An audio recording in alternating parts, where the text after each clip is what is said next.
Hi, welcome to the end of learning target number 2, the other senses. So I'm going to talk very briefly about our sense of smell and taste and our vestibular sense and our kinesthetic sense in this video recording today. All right, so let's get started. I want you to think of your favorite food and why do you like it? All right, do you have that now? So imagine food without its flavor. Really, the thought of giving up taste makes me sad because food is one of those things that actually has pleasure associated with it. Like if I couldn't taste chocolate, I really don't know what I would do. I really love those Lindt chocolate balls, L-I-N-D-T, not like lint like you find in your pockets. All right, anyways, my life would be sad and depressing without that flavor.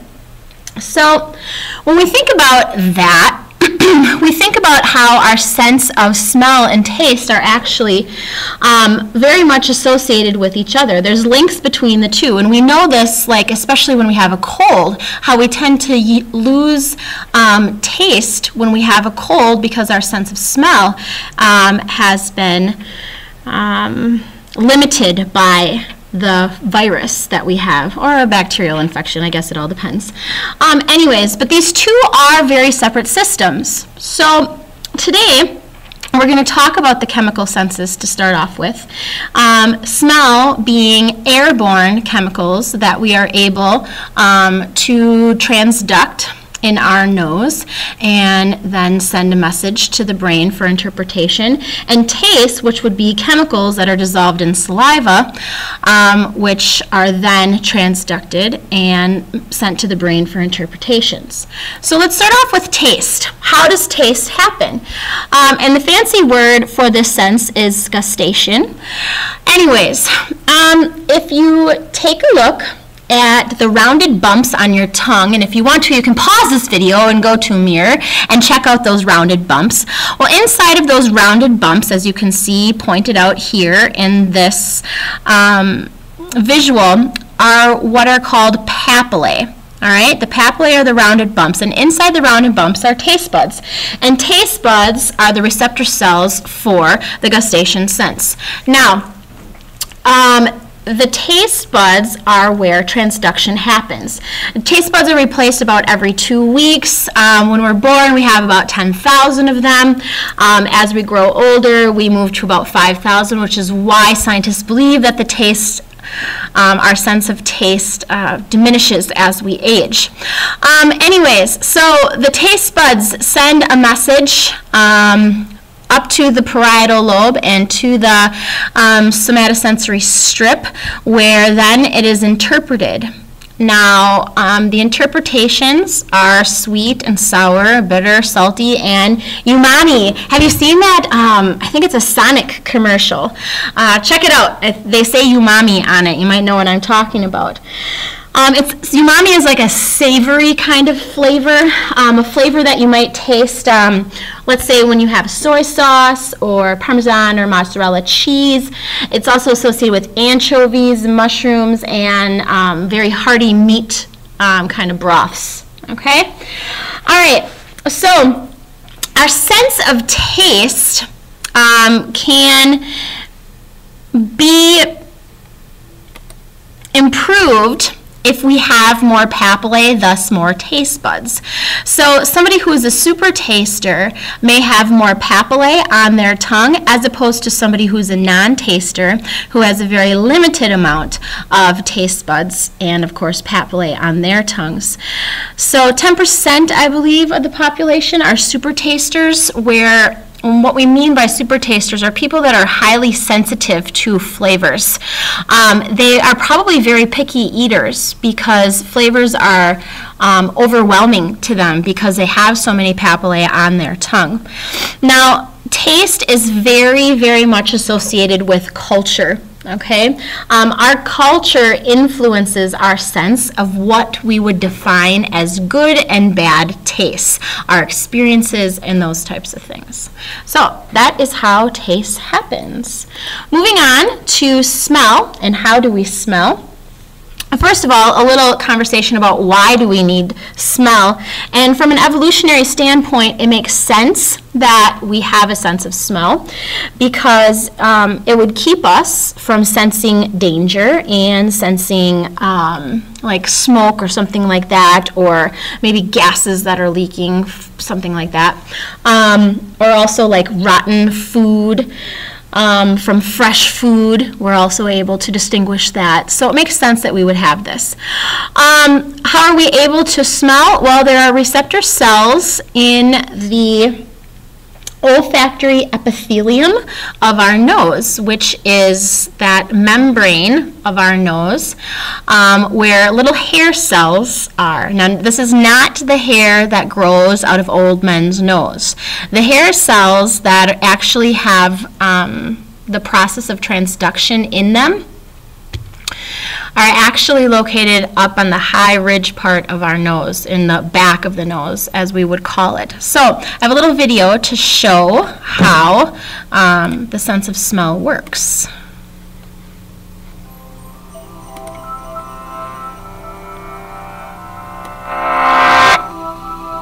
It's the first sense you use when you're born. 1 out of every 50 of your genes is dedicated to it. It must be important, right? Okay, take a deep breath through your nose. It's your sense of smell, and it's breathtakingly powerful. As an adult, you can distinguish about 10,000 different smells. Here's how your nose does it. Smell starts when you sniff molecules from the air into your nostrils. 95% of your nasal cavity is used just to filter that air before it hits your lungs. But at the very back of your nose is a region called the olfactory epithelium, a little patch of skin that's key to everything you smell. The olfactory epithelium has a layer of olfactory receptor cells, special neurons that sense smells, like the taste buds of your nose. When odor molecules hit the back of your nose, they get stuck in a layer of mucus covering the olfactory epithelium. As they dissolve, they bind to the olfactory receptor cells, which fire and send signals through the olfactory tract up to your brain. As a side note, you can tell a lot about how good an animal's sense of smell is by the size of its olfactory epithelium. A dog's olfactory epithelium is 20 times bigger than your puny human one. But there's still a lot we don't know about this little patch of cells too.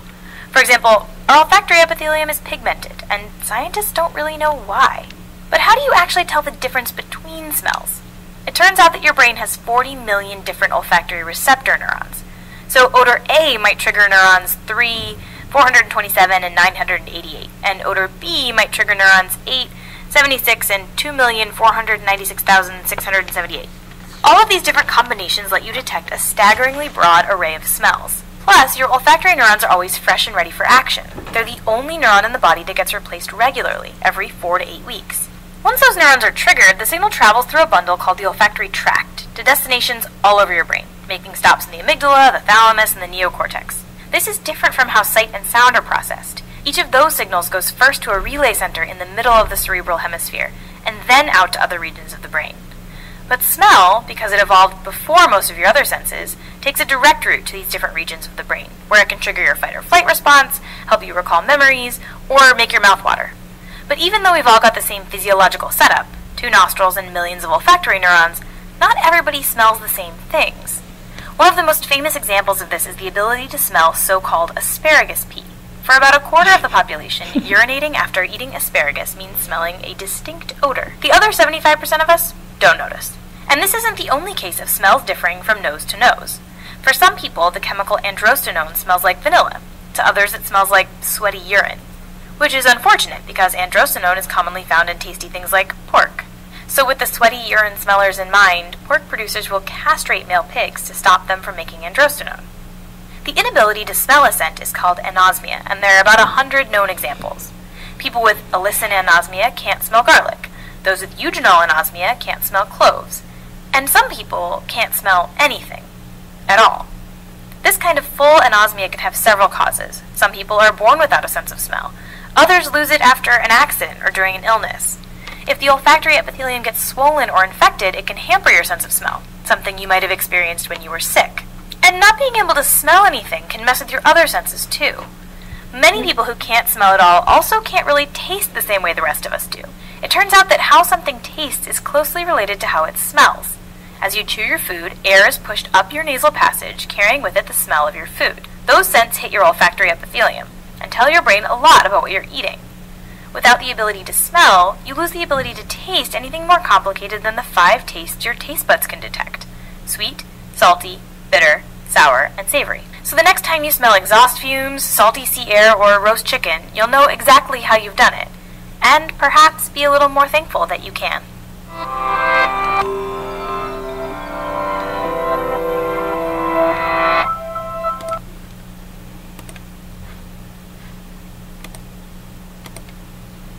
Okay, so that helped to explain how do we smell. I would take the time right now to write a brief little description of how the smell process takes place based on the video that we just watched, just so you have some notes on that.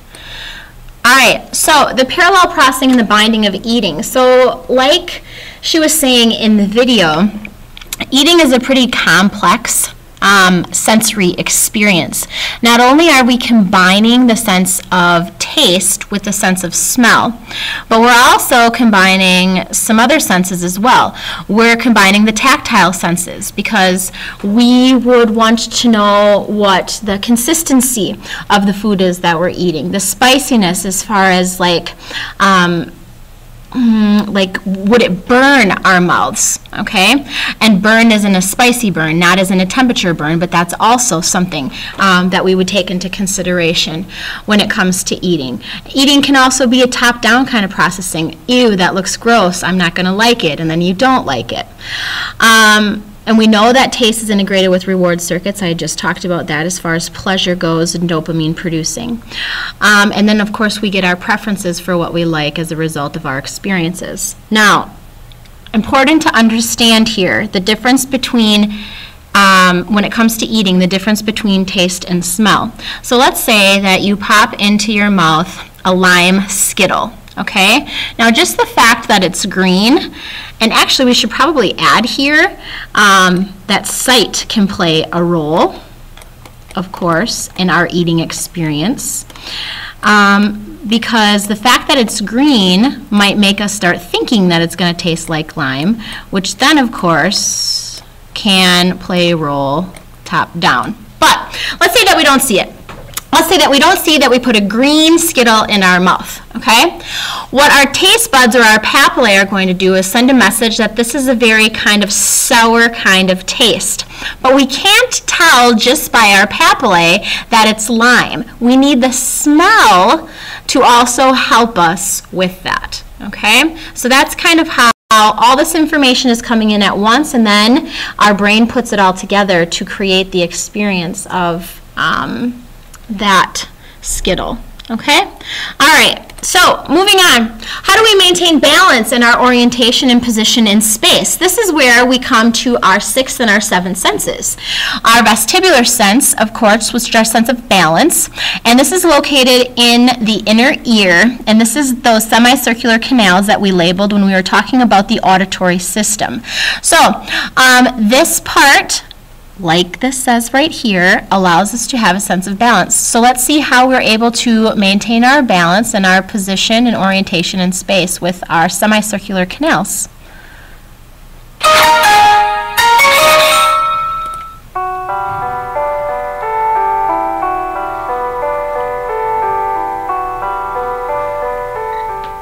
Deep within each ear, there is a balance system called a labyrinth composed of 3 semicircular canals.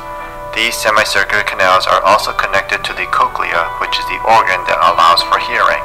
Each semicircular canal is responsible for sensing a particular head direction. Each semicircular canal is filled with fluid, and when displacement of this fluid occurs within the canal, nerve signals are sent to the brain informing which direction the head just turned. The posterior semicircular canal shown here detects when the head tilts down towards the shoulder.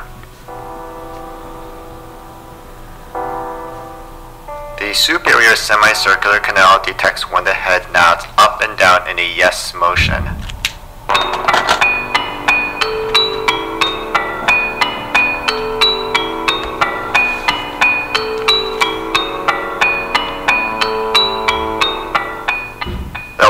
middle semicircular canal detects when the head shakes side to side in a no motion.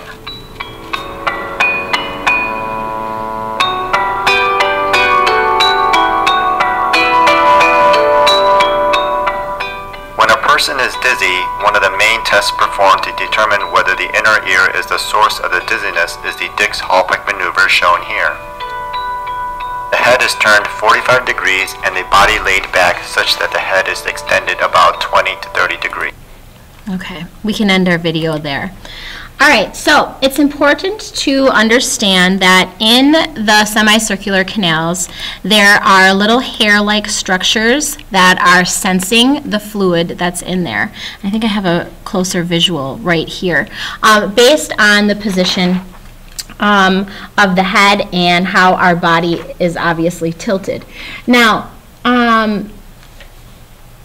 the semicircular canals have a brain pathway that hooks up and links with the auditory nerve. If you can see this structure right here, all right, here's the pathway from the vestibular system, and then it connects with the colloquial nerve here together to create that whole big auditory nerve. All right, so that's how messages get to the brain from a semicircular canal about our balance. Now, it's important to also understand that the vestibular system works with our kinesthetic sense to help with the position of our limbs and our body parts in relation to other body parts. Now, the receptors for this sense are not hair-like structures, but they're receptors in our muscles, in our joints, and in our tendons. Now, we can, it's one of those senses that we really don't notice until it's gone.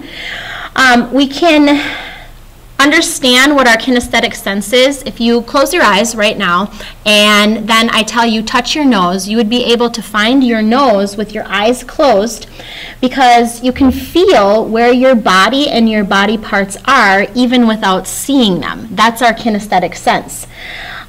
We can appreciate our kinesthetic sense when we think about it in terms of our memory as well.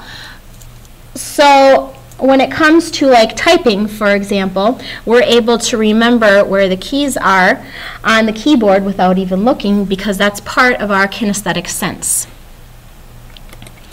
So this is how messages are then sent via sensory nerve cells up to the brain, just like our sense of touch.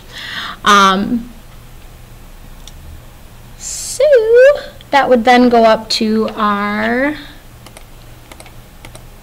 just like our sense of taste here, and I'm losing where my information is. Ah! This card, here we go, we went too far. Sorry, just like with our tongue, what's going to happen is we're going to send this information up to the parietal lobe and then to our sensory strip. From our muscles and from our joints and from our tendons. All right, so that wraps up our discussion about the other senses. You now have an Edmodo quiz to take that's titled The Other Senses to give you some experience with information from this video lesson.